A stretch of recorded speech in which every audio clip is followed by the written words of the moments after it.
యాదాద్రి జిల్లాకు CM sir, ప్రధాని Modi Kashmir tour, Kaleshwaram ఎంక్వైరీకి ఈటల సారు, బడిబాటల టీచర్ సారు. గీ వార్తలకు ముంగట హెడ్లైన్ చూడాలి మీరు. దయ్యాల రాజ్య సమితట బీఆర్ఎస్ ఆలేరు మీటింగ్ లా సీఎం సారు జోష్.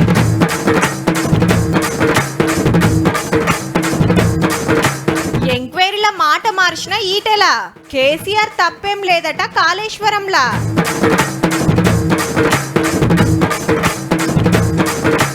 నాట్లకు ముందేనట రైతు భరోసా, యాసంగి పెట్టుబడి సుత ఇస్తారో.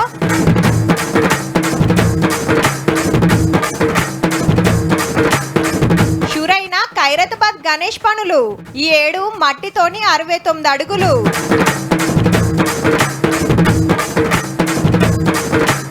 మండికి పోయిన చంద్రవ్వ, రేట్ क्या बोल रहा है? इसका 1 लाख रुपए. वो ఏమో 1,00,000 రూపాయలు చెప్తున్నాడమ్మా. ఊరికి అక్కరుండే పనులు సర్పంచి, మండలానికి అక్కరికొచ్చే పనులు ఎంపీపీ, నియోజకవర్గంలో డెవలప్మెంట్ పనులు ఎమ్మెల్యే, జిల్లా డెవలప్మెంట్ కార్యాలయ సంగతి మంత్రులు చూసుకుంటే రాష్ట్రానికి అంతటికో 2-3 జిల్లాలకు అక్కరికొచ్చే పనులను వీలును బట్టి సీఎం సారు చాలు చేస్తాడు. ఇలా గదే పని మీద యాదాద్రి జిల్లాకు పోయిండు సారు.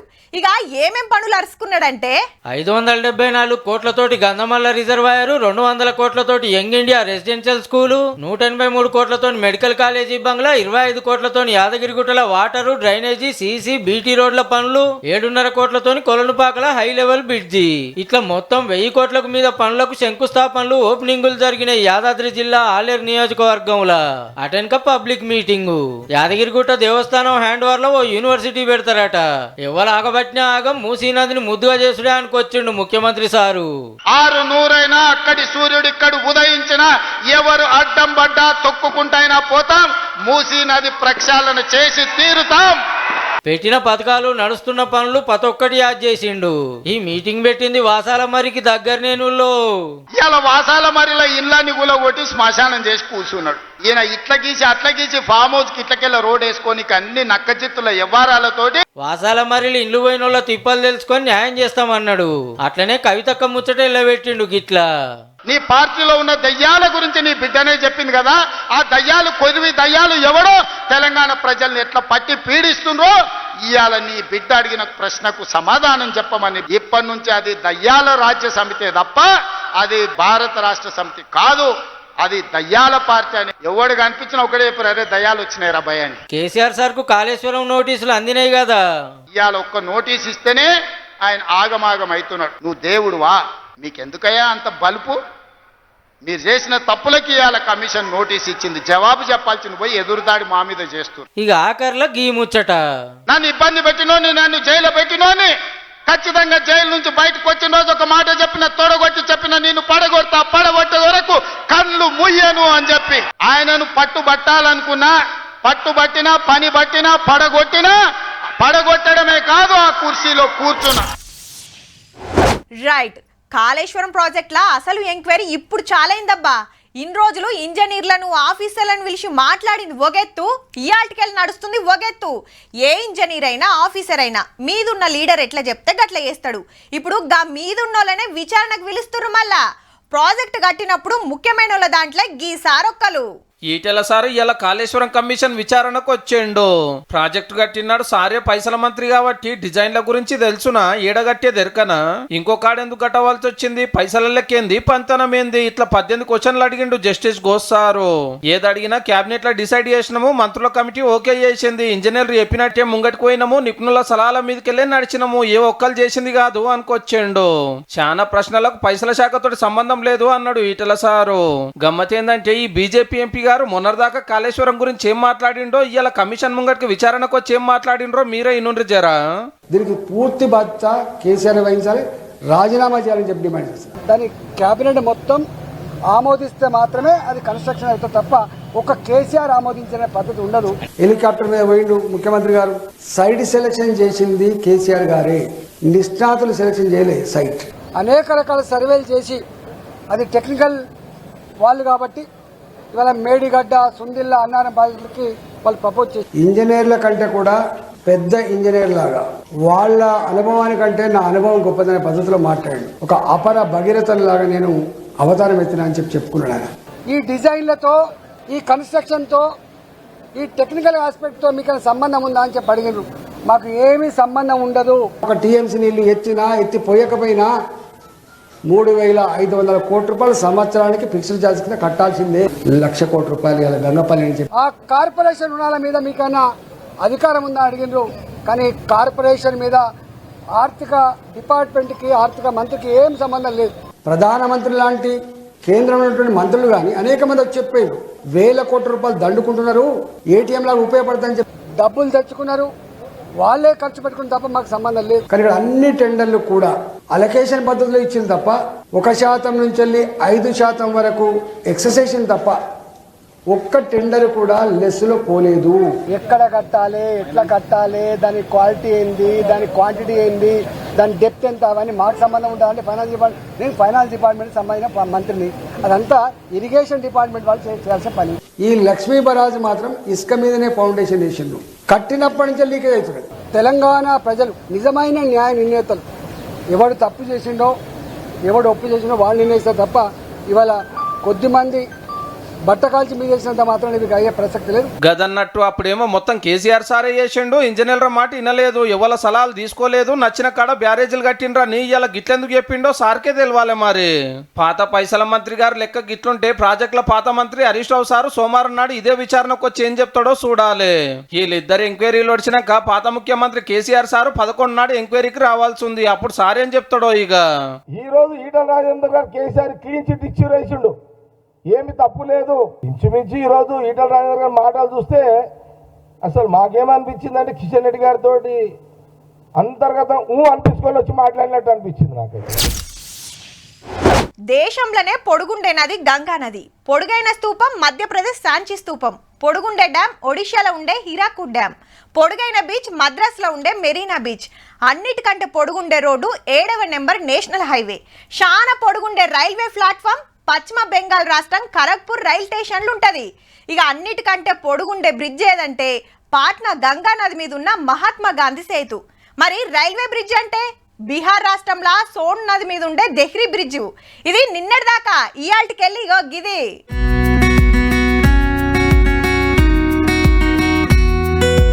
రైట్. ఇక దునియాల్ని ఎత్తైన రైల్ బ్రిడ్జ్ ఏడున్నదంటే కాశ్మీర్ రా చినాబ్ నది మీద. అటో గుట్ట ఇటో గుట్ట నడిమిట్ల నది 359 మీటర్ల ఎత్తుతోటి కట్టిర్రంటే చూడండిగా.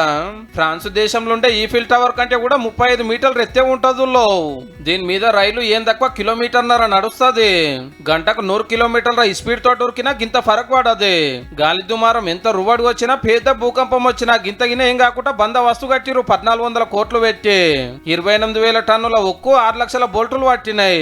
జమ్మూ శ్రీనగర్ నడుమ దూరం మస్తు తక్కువ అవుతుంది. ఇక ఇదేమో అంజీ బ్రిడ్జ్ సేమ్ మన తీగల బ్రిడ్జ్ లెక్కనే ఉన్నదిలే. దేశంలో రైల్వే బ్రిడ్జ్ ఇట్లా కట్టుడు ఇదే తొలుతా. మరి ప్రధానమంత్రి మోడీ సార్ పోయి ఇలా 2 ఓపెన్ చేసి అంతా తిరిగిండు, అట్లనే రైలు బండి ఎక్కిండు. ఇంత గొప్ప ప్రాజెక్ట్ కాబట్టి జాతికి అంకితం చేసిండ్రు. అయితే పట్టాలు వార్చి ఉదంపూర్ శ్రీనగర్ బర్ముల్లా ఏరియాలను కలపాలనేది బ్రిటిష్ వాళ్ళ జమానాలో తయారైన ప్లాను. అటెంక రాజా హరిసింగ్ చేయబోయిండు గాని కాలే. 1994లో సెంట్రల్ గవర్నమెంట్ ముంగట్టుకొస్తే 23 ఏళ్ల కిందట పనులు చాలా ఇయ్యాల రైలు తిరిగింది. అప్పట్లో 50 కోట్లతో ఒడిచేది ఉండే, ఇప్పుడు 46,000 కోట్లు అయ్యింది. Steam engine నడపాలనుకుంటే 1 number Vande Bharat రైలు నడిచింది. ఇప్పుడు నడిమిట్ల ఎన్నో గుట్టలు సొరంగాలు. ఇంజనీర్లను కార్మికులను అందరినీ తారీఫ్ చేసి పాల్గామ్ అటాక్ ముచ్చటెల్ల పెట్టిండు. మన తెరువుకొస్తే ఊకునే ముచ్చటే లేదు. ఆపరేషన్ సింధూర్ పేరుతోటి టెర్రరిస్టుల అడ్డాలు లేపేసినాము, పాకిస్తాన్ కు సుక్కలు చూపించినాము అనుకొచ్చిండు. పాకిస్తాన్ కభీ भी ऑपरेशन सिंदूर का नाम सुनेगा तो उसे अपनी शर्मनाक शिकस्त याद आएगी. తెల్లారితే బక్రీద్ పండుగ. ముస్లింలు యాటలు కోసుడు కుర్బాన్ ఇచ్చుడు జోరుంటది. అంగట్లకు మేకపోతులు పొట్టేళ్లు బగ్గన తీసుకొచ్చిండ్రు. మరి రేట్లు ఎట్లున్నాయి, యాటలు ఏమేమి వచ్చినాయి అరుసుకొని వస్తా అని పట్నంలో ఓ మండికాడికి పోయింది మా చంద్రవ్వ. మరి చూద్దాం పాండ్రి ఏం ముచ్చట్లు తెచ్చిందో. అందరికి శనార్థులు పొద్దుగల జియ కూడా కమేల గేట్ కాడికి వచ్చిన రేపు బక్రీద్ పండుగ కదా, నడువుండి లోపలికి పోయి చూద్దామండి ఎట్లున్నాయి ఏం కదా. బక్రీద్ సందర్భంగా ఎన్నొచ్చిండొచ్చు బయటకి దాదాపు మొత్తం హైదరాబాద్ కి 4 లక్షల జవాలు కావాలి. ఈ అన్నలందరూ ఇడనే కొనుక్కొని ఆమెటోళ్ళు అంట. అవతలకి పోదాం పండి. ఇప్పుడు ఎట్లా వాడుతున్నది? ఇప్పుడు 900 కిలో వాడుతున్నదా, 800 కిలో వాడుతుందా? 900 పడుతుంది. ఎందుకంటే ఈడనే 900 వాడితే ఇక వాళ్ళు అది కుర్బానీ చేస్తారు కదా, అయితే దానికి పెంచాలి, ఫామ్ లో పెట్టాలి, మళ్ళీ మంచిగా వాడాలి. అప్పుడు అంటే అది లోకల్ అంటే అడవిలో తిరిగితే ఇంటికి వస్తారు, నీళ్ళు ఆఫీస్ పెడతారు. మటన్ షాప్ కొనుక్కోనికి వచ్చినవా లేకపోతే బక్రీద్ కా? మటన్ షాప్ కొనుక్కొని మార్కెట్ 800 నడుస్తుంది అక్క.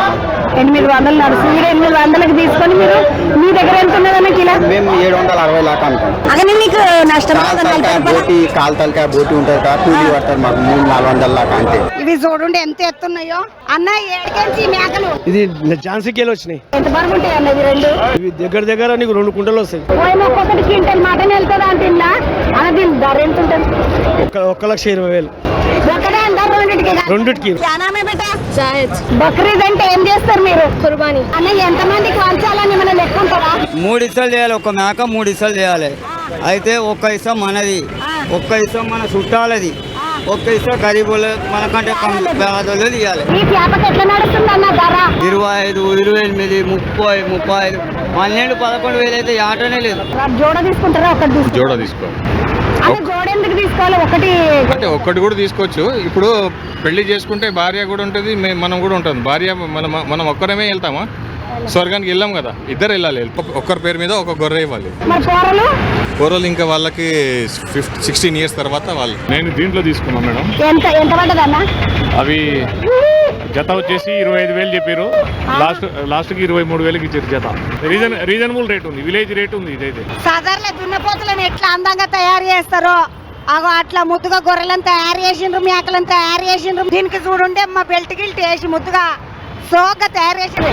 భయ్యా ये कितने रेट का? मैडम ये 65,000 का है एक. इसका वेट कितना? वेट 80-85 kg आता मैडम लाइफ. 85 కిలోలు ఉన్నదా అంటది. ఫైనల్ 55,000 కి ఇచ్చేస్తాం. చిన్న అందంగా లేదేమ్మా, ఇది ముద్దుగున్నది చూస్తుంటేనే చాలా బాగున్నది. ఇది ఎంతున్నది రేట్? 60,000. ఏడ పెంచినా తమ్మిది? బరువు 90 కిలో పైన ఉంటుంది. దీని రేట్ 65 చెప్తున్నాడు తమ్ముడు. ఈడ కూడా మంచిగా వీటిని తయారు చేసి మరి ఇలా పెట్టిండ్రు, బెల్ట్లు వేసిండ్రు అందంగా. మొత్తం 30 తీసుకోవచ్చిన, ఇప్పుడు ఇదే ఉన్నాయి చూడు, మొత్తం 4 ఉన్నాయి నీట. తమ్మి ఇప్పుడు ఇవి జోడి అడిగితే ఎంత ఇస్తావు? జోడి అడిగితే 1,10,000 కి ఇచ్చేస్తాం.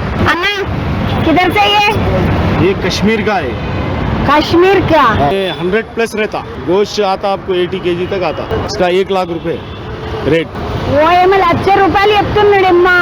ఎక్కడికి తెచ్చిండ్రు తమ్మి? మాది జోగిపేటలో ఫామ్ ఉన్నది మాది. తమ్మి ఎన్ని తీసుకొచ్చిండ్రు? మేము 60 తెచ్చినాం. తమ్మి ఎంత చెప్తున్నారు? 24,000 చేతే. బక్రీద్ కు మరి మేకలు గొర్రెలు బాగా రేట్ అయినాయి అంటే ఎట్లున్నాయి ఏం కథ అని చూద్దామంటాను వచ్చిన. మళ్ళొక్క ముచ్చటతోటి మళ్ళా కలుద్దామండి. నడువుండిగా ఒకప్పుడు పొలానికి నీళ్లు పెట్టాలంటే మూట కొట్టేది. అటెనక బావులకెళ్ళి మోటార్లు పెట్టి తోడుడు షురైంది. ఇక బోర్లేసుడు చాలైనాక వ్యవసాయానికి నీళ్ళ తిప్పలు మస్తు తప్పినాయి. అప్పట్లా మొత్తం నాగలి ఎడ్ల బండ్ల మీదనే వ్యవసాయం నడిస్తే ఇప్పుడు అంతా ట్రాక్టర్లు వచ్చినాయి. నాట్లేసుడు, పంటలు కోసుడు, కూలోలను పెట్టి ఏపిస్తే ఇప్పుడు అన్నిటికీ మిషన్లేనాయే. కాలానికి తగ్గట్టు వ్యవసాయం పద్ధతి కూడా మారాలి కదా మరి. సిద్దిపేట జిల్లా హుస్నాబాద్ల కిసాన్ మేళాకు గిట్ల ఎడ్ల బండ్ల మీద వచ్చిండ్రబ్బా మంత్రులు. మందులు కొట్టకుండా పండించిన పండ్లు కూరగాయలు పట్టుకొచ్చిర్రు రైతులు. కొత్త టెక్నాలజీ, కొత్త మిషన్లు పెట్టినాయి కంపెనీలు. వరే కాదు, కూరగాయలు పండ్ల తోటలు చూసి ఎక్కువ పెట్టాలి, మందులు తక్కువ కొట్టాలి అన్నాడు వ్యవసాయ మంత్రి తుమ్మల సారు. మన తాతలు 2 కిలోలు యూరియా వాడితే మనం ఇప్పుడు 150 కిలోలు వాడుతున్నామంట. అదే మన రైతాంగానికి అరిష్టం. అది సరే గాని ఓ దిక్కు రైతులు దుక్కులు దున్నవాటి రైతు భరోసా సంగతి ఏంది సారు? తప్పకుండా అతి కొద్ది రోజుల్లోనే మీరు విత్తనం నాట్లు పెట్టక ముందే మీ రైతు భరోసా మీ ఖాతాల్లో ఏపిస్తామని చెప్పి కూడా ఈ సందర్భంగా మనం చేస్తున్నాం. మంచి మాటే, కానీ యాసంగి పెట్టుబడి పైసలు ఇంకా కూడా కొందరికి వాళ్ళేదట. గాముచ్చటైతే చెప్తలేరు. హుస్నాబాద్ లో రేపు ఎల్లుండి కూడా నడుస్తుంది కిసాన్ మేళా. దగ్గర పాటలు ఉన్న వాళ్ళు పోతే పోయిరారి మరి.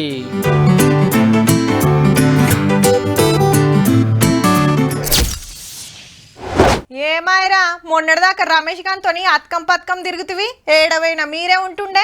ఈ నడుమ ఒక్కనివే తిరుగుతున్నావు, ఏమైందిరా? అని గురించి నాతో మాట్లాడకన్నా, వాడు ఉత్త వేస్ట్ గాడు ఉన్నాడు. మొదల తెలిస్తే అని దగ్గర సుత రానియకపోతుంటిని. ఇగో గిట్లుంటది దోస్తుల నడుమ ఏదన్నా పంచాదైతే. ఇక మళ్ళా కలుసుడన్న ముచ్చట లేదనుకుంటారు, కాకుంటే ఎవ్వల తప్పు వాళ్ళు తెలుసుకుంటే కలిసిపోయే ఛాన్స్ కూడా ఉంటది. హగో గసంటి ఓ ఇద్దరు మిత్రుల ముచ్చట ఇది.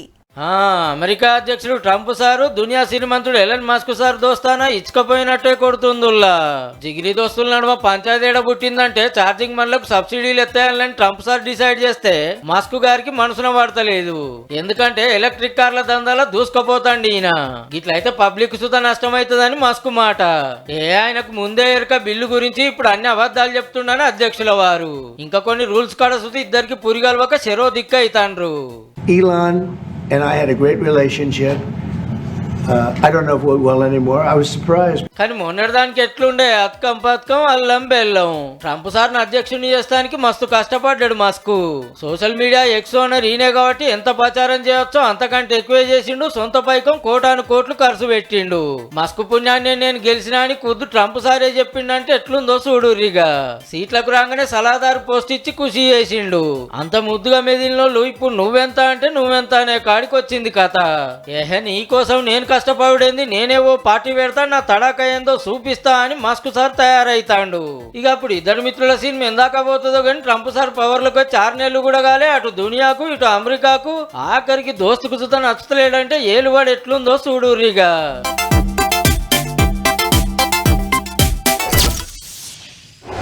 అరే ఈ కిత్తకు చందాలు గట్టిగా వసూలు కావాలి. మామా విగ్రహం మన కార్పొరేటర్ ఇప్పిస్తున్నారా, జర పెద్దదే అడగాలి.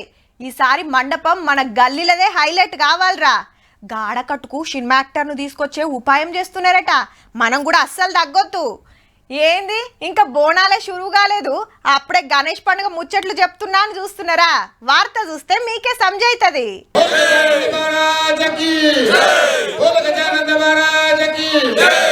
ఎట్లున్నాడు ఖైరతాబాద్ గణపతి?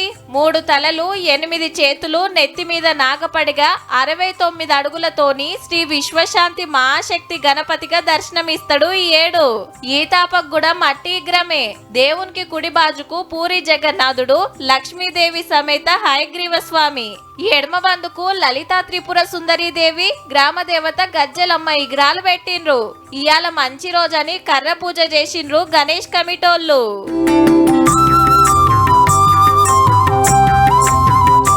ఈ ఏడుతోటి 71 సంవత్సరాలు ఖైరతాబాద్ బడా గణపతి పూజలు అందుకోబట్టి పోయినేడు 70 అడుగుల మట్టి విగ్రహం పెడితే ఈ తాపకు 1 అడుగు తగ్గించిండ్రు. ఇయాల్టికెళ్ళి విగ్రహం పనులు చాలైనట్టే. ఆగస్టు 27 నాడు పండుగ. ఇంకా 3 నెలల టైం ఉంది. ఈ కిత్తకు దర్శనానికి వచ్చే భక్తులకు దినాం ప్రసాదాలు అన్నదానం సుతా పెడతారట. ఇప్పటికైతే గింతే. బొమ్మ తయారు చేస్తుండగా రేపు కడమ ముచ్చట్లు చెప్పుకుందాం.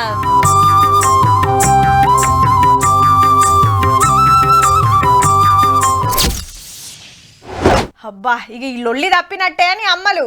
అబ్బా అప్పుడే అయిపోయినాయి అని పోరలు ఫీల్ అవుతుండొచ్చురు. హౌ ఎండాకాలం సెలవులు దగ్గర పడ్డాయి. మళ్ళా వొయ్యిల సంచి జబ్బకేసుకొని బడిబాట పట్టాల్సిందే. ఇన్నొద్దులు ఫోన్లలో తలకాయ పెట్టినోళ్ళు ఇక వొయ్యిలతోని పుస్తీలు పట్టాలన్నట్టు. చెరువు గట్లు కాలువల పొంట తిరిగినోళ్ళు క్లాస్ రూమ్లో పాఠాలు వినాల్సిందే.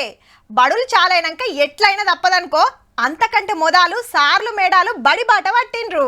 పోరలను బడిబాట పట్టిస్తానికి సార్లు మేడాలు పొలాల బాట పట్టిండ్రు. కరీంనగర్ జిల్లా ఇల్లందకుంటల అందరు కరువు పనికి పోతే అలా తానికొచ్చి పిల్లల్ని సర్కార్ బడికి తోలాలే, సకల సౌలతులున్నాయని ఎరుక చెప్పి పేర్లు రాసుకున్నారు. రాష్ట్రమంతటా ఇయాల్టికెళ్ళి 19 తారీఖు దాకా అంటే బడులు చాలైనాక ఇంకో 6 రోజులు బాట కార్యం నడుస్తది. ఒక్కో నాడు ఒక్కో ప్రోగ్రాం. హగో బడికాడికి ఊరోళ్ళని పిలిపించుకొని అందరితోని ప్రతిజ్ఞ చేపిస్తున్నారు. ప్రభుత్వ పాఠశాలలో విద్యార్థులను చేర్పించి ప్రొఫెసర్ జయశంకర్ బడిబాటను విజయవంతం చేస్తానని 10 ఏళ్ల ముందు 24 లక్షల మంది సర్కారీ స్కూళ్లలో చదివితే నిరుటికి 16,60,000 మందే ఉన్నారు. అంటే 100కి ఏం తక్కువ 32 మంది తగ్గినట్టు. వాళ్ళంతా పవేట్ బాట పట్టిండ్రు.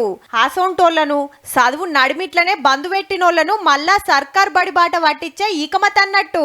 ఇంగ్లీష్ మీడియం చదువులు చెప్తున్నాం, సరిపోను సార్లను పెట్టినాం, సర్కార్ బడే ముద్దు అని సాటింపేస్తున్నారు.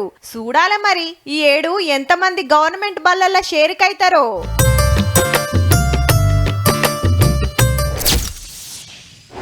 ఎవ్వలైనా ఏదో పని చేసుకొని ఇల్లేలా తీసుకుంటారు. కానీ కొందరు పని మంతులు అట్లా కాదు, మందిని ముంచి పూటెలా తీసుడు కాదు, లక్షలు ఊడబెడుతుంటారు. పెద్ద పెద్ద చదువులు చదివి పెద్ద కొలువులు వేస్తోలే ఆఫర్లు అనగానే ఆన్లైన్లో అంగట్లో పోయి ఆగమవుతున్నారు. ఇక తెల్లారితే పొలం బాట పట్టే రైతన్నల పరిస్థితి ఇంకెట్లుంటది? హల్కగా బోర్లేయచ్చని ఊర్ల బాట పడుతున్నారు ఉత్తములు. గిల్లు గాబాపతిగాళ్లే. అన్నం పెట్టే రైతులకు సున్నం పెట్టే బ్యాచ్ ఇది. వరంగల్ జిల్లా గీసుకొండ పరకాల రైతులకు నకిలీ ఇత్తనాలు, డేట్ దాటిన పురుగుల మందులు అంటగడుతుర్రట. సూపులకు మంచిగానే ఉంటాయి, నాటితే మొలక కూడా రాదు. కల్తీగాళ్ళు ఏడేడ మోపైండ్రని పోలీసులు చెకింగ్లు పెంచిండ్రు కదా, దుక్నాలు పుణుకులాడుతుంటే బయటపడ్డారు. 57 లక్షల విలువ చేసే నకిలీ పురుగుల మందులు, ఇత్తనాలు దొరికినాయట. వెల్ క్వాలిఫైడ్ ఉన్నారు వీళ్ళు. జోసెఫ్ రెడ్డి అనే వ్యక్తి ఆల్రెడీ MBA కూడా చేసిండు ఆస్ట్రేలియా నుంచి. సో అంత మంచి వెల్ ఎడ్యుకేటెడ్ అయిపోయిన తర్వాత బయటి దేశాల్లో పెద్ద చదువులు చదివి రైతులను ముంచుతానికి వాడుతున్నారు గా తెలివంతా. అటు ఆదిలాబాద్ జిల్లాల రైతులను ఆగం చేస్తున్న 34 మందిని అరెస్ట్ చేసిండ్రు. బ్యాంకుల లోన్లు తీసుకుంటారు కదా, టైం కు కడితే ఇంకింత లోన్ తీసుకోవచ్చు, మీరేం రంది పడకుండ్రి, మీ అప్పు మేం కడతాం, మాకు 130 రూపాయలు ఇయ్యుర్రి చాలని మాట్లాడుకుంటున్నట బోకరిగాళ్ళు. వీళ్ళని ఎట్లా పట్టేసిండ్రంటే, ఫార్మర్ లాగా పోయి ఈ పాస్బుక్ ఉంది, బ్యాంక్ అకౌంట్ నుండి లోన్ కావాలి, లోన్ రెన్యూ చేయాలి. సో వాళ్ళు డైరెక్ట్గా 30% అడిగారు. రైతులను ముంచేతానికి ఒక్కొక్కళ్ళు ఎట్లా పోటీలు పడుతుండ్రో చూసిండ్రు కదా. గీసంటోళ్లతోటి జర పైలం మరి. అగ్వకే ఇత్తనాలంటే కొనకుండ్రి, ఉత్తగానే ఆగం కాకుండ్రి. చూసిండ్రు కదా, ఇక ఇవ్వుల్లా ఇయాల్టి తీన్మార్ ముచ్చట్లు ఉంటామల్లా. నమస్తే.